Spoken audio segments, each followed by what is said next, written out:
At 7:30, we got Wagner, who went 4-8, traveling to Kansas, who went 1-0 to start the season, baby. This is one of the first teams I'm going to be talking about that played in week 0, and that's fun because I actually have something to talk about that's not just speculation.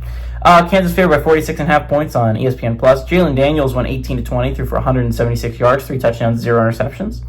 Daniel Hishaw Jr. had 13 carries for 69 yards, and Cam Pickett had 6 catches for 77 yards and 2 touchdowns. Kansas was amazing in week 1. Now, they were playing a Fresno State team that I expect to be in the bottom half of the Mountain West this year.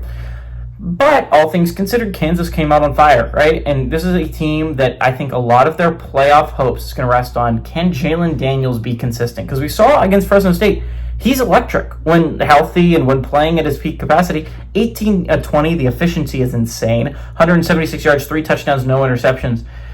That is a remarkably great day. Now, against Fresno State is one thing. Can they go out there and do it against the Kansas States of the world? Can they go out there and do it at the Iowa States or the BYUs or the Arizona States? You know, your conference is going to be, I think it's top to bottom, one of the more competitive conferences in college football. Where literally, I don't think there's any week I'm heading into it where that team can't beat that other team, right? Like, it is top to bottom. I think there's the most teams that can compete for a Big 12 championship this year.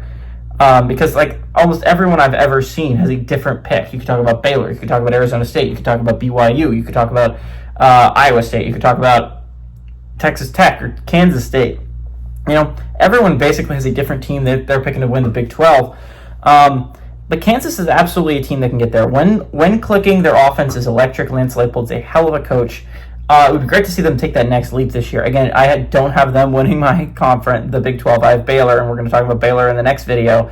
But Kansas has an offense, right? Kansas has an offense that can put up those numbers, and that's why the 46.5 point spread is kind of scary to me. With Illinois, I was like 45.5. I don't think the offense can generate that. On a good day, Kansas's offense can absolutely generate that, right? They can absolutely win by 46.5. They could also not, because you could pull the brakes early, right? I think it's really interesting to see this game because there's some big games coming up. Obviously, you're warming up if you're Kansas. Great chance to start 2-0. You put yourself in the right direction. Remember, they started 0-2 last year.